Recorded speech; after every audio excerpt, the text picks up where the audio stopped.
और खबरों में आगे बढ़ेंगे, बात करेंगे अब देवभूमि की। उत्तराखंड के पूर्व मुख्यमंत्री और महाराष्ट्र के पूर्व राज्यपाल भगत सिंह कोश्यारी शुक्रवार को देहरादून में पत्रकारों से मुखातिब हुए। इस दौरान भगत सिंह कोश्यारी उन तमाम कयासों के जवाब दिए जो उनको लेकर उत्तराखंड की राजनीति में लगाए जा रहे हैं। कोश्यारी ने जहां मुख्यमंत्री पुष्कर सिंह धामी की तारीफ की, तो वहीं उन्होंने पूर्व मुख्यमंत्री हरीश रावत के मौन व्रत पर भी चुटकी ली। कोश्यारी ने कहा कि पुष्कर धामी पूरी लगन और निष्ठा से कार्य कर रहे हैं। जो भी सुझाव जनता उन्हें देती है, उन सुझावों को वो पूरी तरह से क्रियान्वयन करते हैं। भगत सिंह कोश्यारी बोले, जो भी अच्छा काम करेगा वो उसके साथ खड़े हैं। वो खुद भी उत्तराखंड के उत्थान के लिए काम करते रहेंगे। भगत ने सभी संभावनाओं को दरकिनार करते हुए कहा कि वो सक्रिय राजनीति से 2 महीने पहले ही बहुत दूर हो चुके हैं और उन्हें किसी भी तरह के पद की लालसा नहीं है। उन्होंने ये भी कहा कि भारतीय जनता पार्टी ने उन्हें बहुत सम्मान दिया।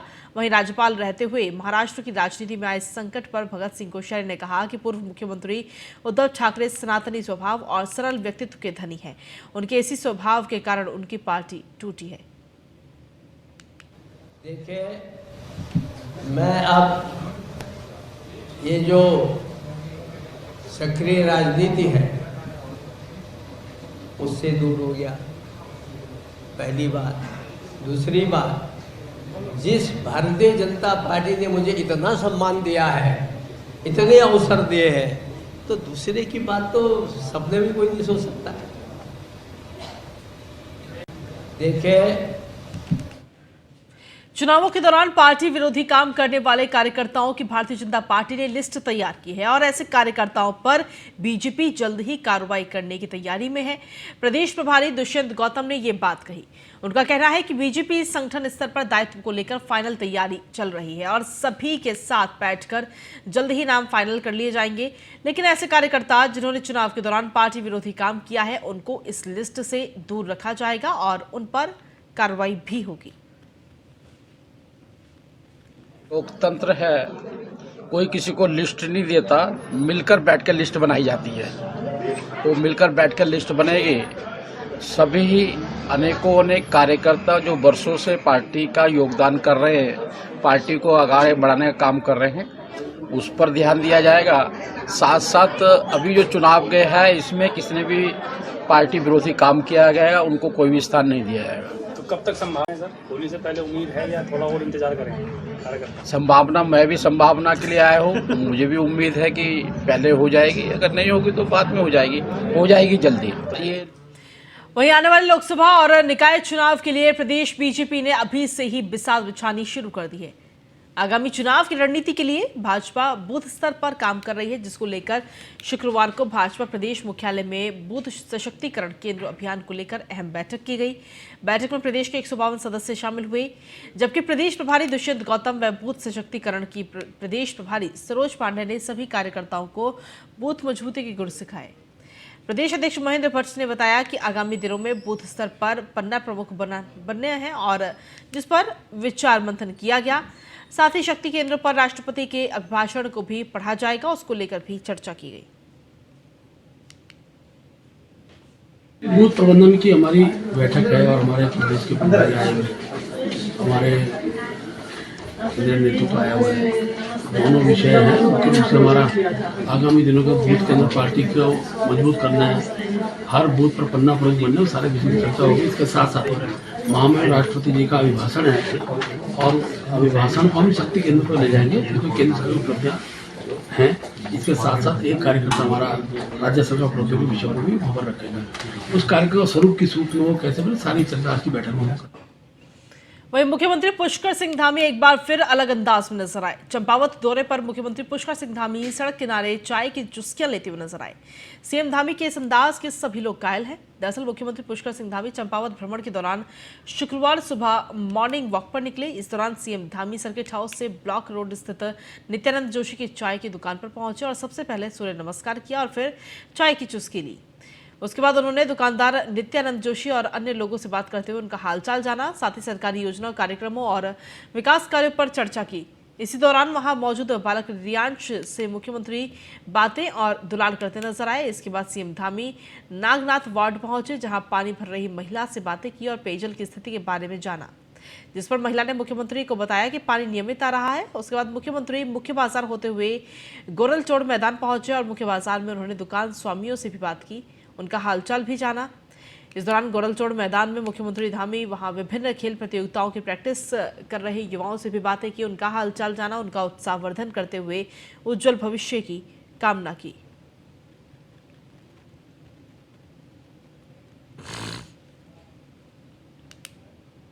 वहीं चंपावत स्थित कलेक्ट्रेट परिसर में मुख्यमंत्री पुष्कर सिंह धामी ने जनपद स्तरीय प्रशासनिक अधिकारियों के साथ बैठक की। इस दौरान मुख्यमंत्री ने चंपावत जिले को आदर्श चंपावत के रूप में स्थापित करने की बात अफसरों से कही।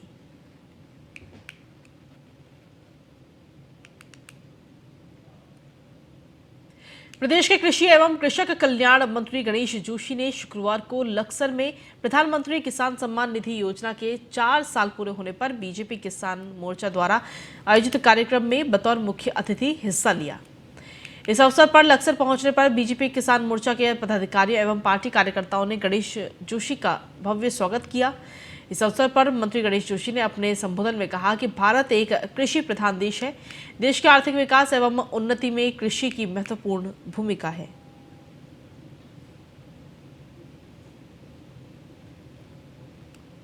हमारी सरकार का संकल्प है कि अगर किसान मजबूत होगा तो देश मजबूत होगा।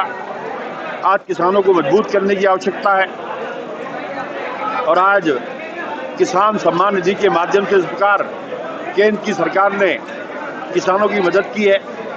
आज हमारी दावी सरकार मुख्यमंत्री किसान प्रोत्साहन राशि 2000 रुपये किसानों को देने जा रही है, जो कि इनकी आय दुगनी करने में एक माध्यम होगा।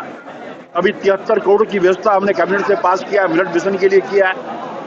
पहले हमारा मोटा अनाज कहा जाता था कि गरीबों का भोजन है और आज इसकी अंतर्राष्ट्रीय स्तर पर इतनी डिमांड है, तो हमारी कोशिश है कि 2025 में जब हमारा राज्य 25 साल का होगा, हम मिलेट्स के क्षेत्र में, हॉर्टिकल्चर के क्षेत्र में अपने उत्पाद को दुगना करेंगे। ये हमारी सरकार का संकल्प। नकल विरोधी कानून बनाए जाने पर भारतीय जनता पार्टी के कार्यकर्ताओं ने आज रैली निकाली है। आपको बता दें कि नकल विरोधी कानून का समर्थन उन्होंने किया। स्वर्गाश्रम क्षेत्र में ये रैली निकाली गई। इस दौरान यमकेश्वर के विधायक रेणु बिष्ट भी रैली में शामिल हुए। उन्होंने नकल विरोधी कानून बनाए जाने पर मुख्यमंत्री पुष्कर सिंह धामी का आभार व्यक्त किया। व्यापारियों ने भी जगह जगह रैली कर पुष्प वर्षा की। मुख्यमंत्री जी का मैं बहुत बहुत धन्यवाद करने के लिए सभी यहाँ पे आए। हम लोग पूरी यमकेश्वर की तरफ से उनका धन्यवाद करते हैं कि इन्होंने जो नकल विरोधी कानून बनाया, वो कानून इतना अपने आप में ऐतिहासिक कानून है। अभी नहीं, इसका भविष्य में हमारे जो होनहार बच्चे, उनके लिए जो ये कानून बना है, तो वो एक मिसाल है और ऐतिहासिक कदम है। वहीं देहरादून में मलिन बस्तियों और उसके आसपास के इलाकों की अब नगर निगम ड्रोन के माध्यम से निगरानी रखेगा। इसके लिए निगम की तरफ से कवायद भी शुरू हो चुकी है। नगर निगम के मेयर सुनील उनियाल गामा का कहना है कि हमारा उद्देश्य है कि जो सरकारी ज़मीनें हैं और जो पंचायत की ज़मीनें हैं उस पर भूमाफिया जैसे लोग कब्जा ना करें और नई बस्तियां ना बनाएं। उसको लेकर हमारा ये प्रयास है कि ड्रोन के माध्यम से निगरानी की जाए ताकि ऐसे माफियाओं पर अंकुश लग पाए और सरकारी ज़मीनें बच पाएं। देहरादून वासियों का उनका धन्यवाद करता हूं कि उनकी जागरूकता से ही देहरादून का जो स्वच्छता सर्वेक्षण है उसमें लगातार सुधार हो रहा है। हम 384 से जो है हमने 315 अंकों का सुधार करके हम 69 पे पहुंचे हैं।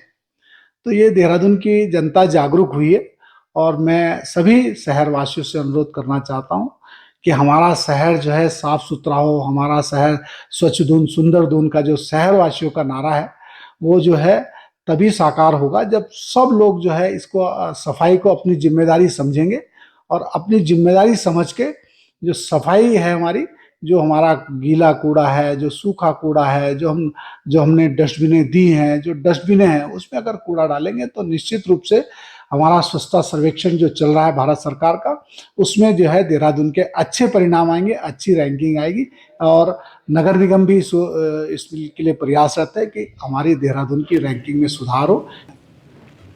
उत्तराखंड अधीनस्थ सेवा चयन आयोग के चेयरमैन GS मर्तोलिया ने न्यूज़ 1 इंडिया के विशेष संवाददाता सुदीप जैन से कई विषयों पर खास बातचीत की। सुनाते हैं आपको।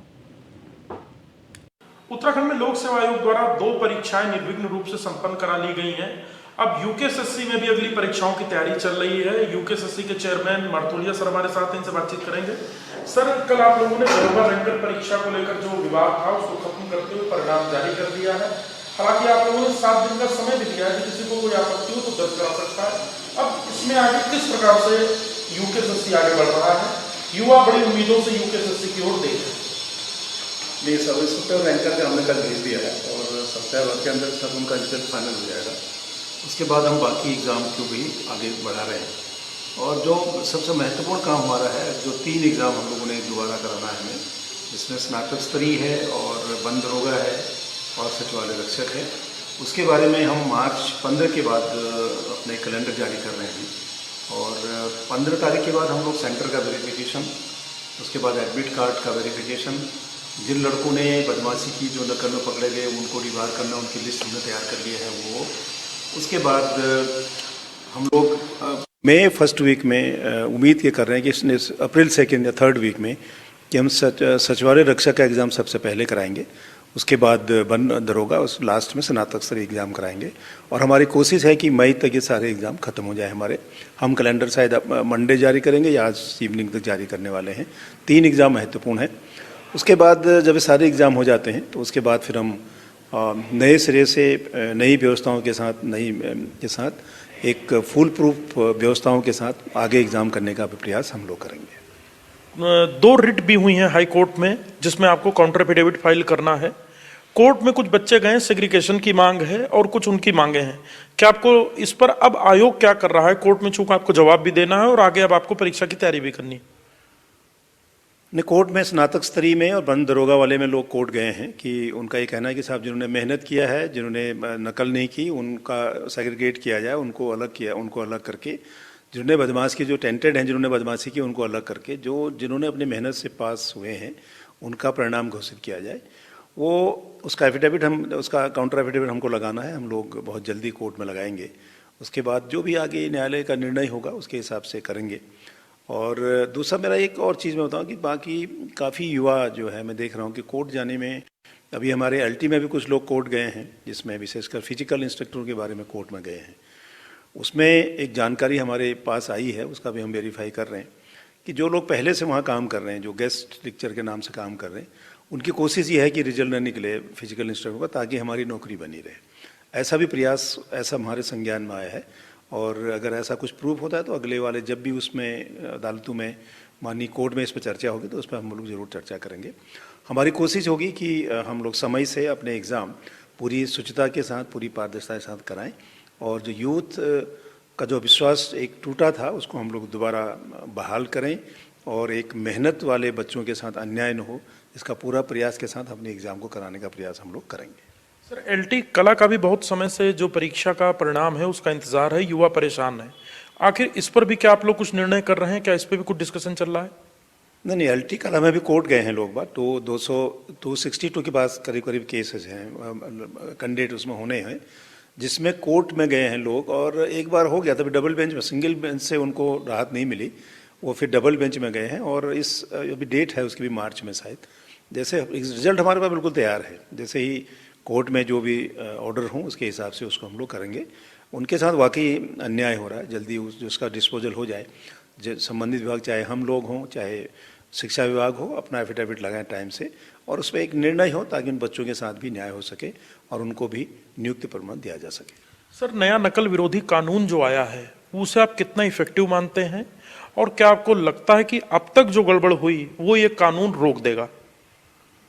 देखिए, बहुत बड़ा एक जो कानून बना हमारे यहाँ उत्तराखंड में, और एक नज़ीर भी होगी ये, और एक मानसिक दबाव निश्चित तौर पर, चाहे वो कंपनी हो, चाहे प्रिंटिंग प्रेस से हो, चाहे सरकारी लोग हों, जो हम लोग एग्ज़ाम जो कमीशन के लोग हैं, उन सब के ऊपर, यहाँ बच्चों के ऊपर, अभ्यर्थी जो मेहनत करते हैं उनके ऊपर।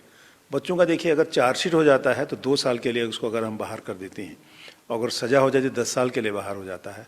अच्छा खासा उसमें पैसे का, उसमें दंड का भी प्राविधान है, और एक महत्वपूर्ण और बहुत मजबूत कानून है। इसका एक साइकोलॉजिकल प्रेशर और बिल्कुल होगा, और इस कानून से हर आदमी पर डर भी होगा। और इस कानून में, ये कानून जो है हमारी अपनी परीक्षाओं को ठीक से कराने में, प्योरिटी के साथ कराने में पारदर्शिता के साथ कराने में कहीं कोई गड़बड़ न करें, इसके प्रयास करने में एक बहुत ही सहयोगी सिद्ध होगा, जो मेरा मानना है। और एक अच्छा कानून है, इस कानून से बेहतर होगा आगे की व्यवस्था, ऐसा मेरा मानना है। सर, स्टेनोग्राफर्स का भी डीवी कंप्लीट हो चुका है, उनको भी नियुक्ति का इंतजार है और काफ़ी समय से वो भी परेशान है। क्या आपको लगता है जल्दी उन पर निर्णय होने जा रहा है?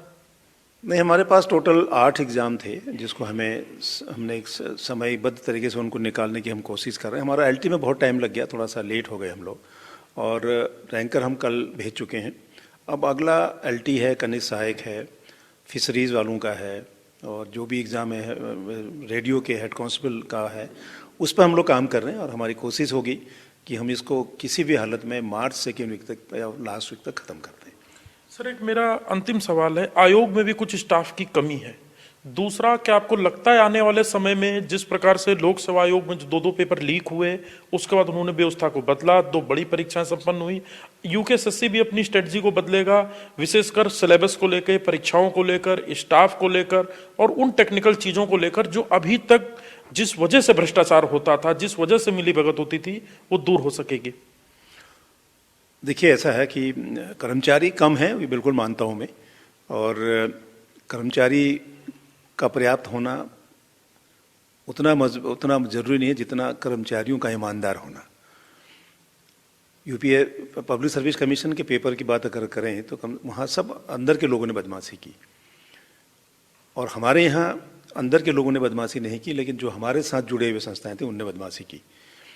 इसलिए बहुत महत्वपूर्ण है कि हम अपने साथ रखें, चाहे वो बाहर आउटसोर्स करें या हमारा कर्मचारी हो, वो इतनी ईमानदारी पारदर्शिता के साथ काम करें, तभी ये संभव होगा कि एग्ज़ाम ठीक से हो जाए। एक भी व्यवस्था, एक भी गड़बड़ कर दिया किसी तरह तो दिक्कतें होंगी। बिल्कुल हमारी कोशिश है कि बिल्कुल पारदर्शिता के साथ एग्ज़ाम हो, और जो बच्चे जितना मेहनत करें उसके हिसाब से उसको फल मिले। और पूरी मेहनत करने के बाद 4 आदमी बदमाशी करते हैं, ऐसा न हो, और उससे उनका पूरे साल भर की मेहनत बेकार हो, ऐसा न हो। इसके लिए पूरे प्रयास, चाहे टेक्नोलॉजी को लेकर के हों, चाहे हम लोग अपनी व्यवस्थाओं को देकर के या अपनी स्ट्रेटेजी के हिसाब से एक फुल प्रूफ व्यवस्था की तरफ हम बढ़ रहे हैं, और हम बहुत फुल प्रूफ तरीके से एग्ज़ाम को कराएंगे। तो आप थे यूकेएसएससी के चेयरमैन जीएस मारतोलिया जी, जिन्होंने बहुत साफ कहा है कि जो युवा मेहनत से तैयारी कर रहे हैं उनको निराश नहीं होने देंगे, और यूकेएसएससी का सिस्टम भी अब और फुल प्रूफ होगा। जो रिक्त ऐसे स्थान थे जहां का रिजल्ट पेंडिंग है, उनके रिजल्ट बहुत शीघ्र जारी करने की तैयारी की जा रही है। युवा विश्वास रखें, बहुत जल्द उनके द्वारा की गई मेहनत का उन्हें परिणाम मिलेगा। कैमरा सहयोगी अंजीत के साथ सुदीप जैन, न्यूज़ 1 इंडिया, देहरादून। और इसी के साथ फिलहाल इस बुलेटिन में इतना ही। नमस्कार।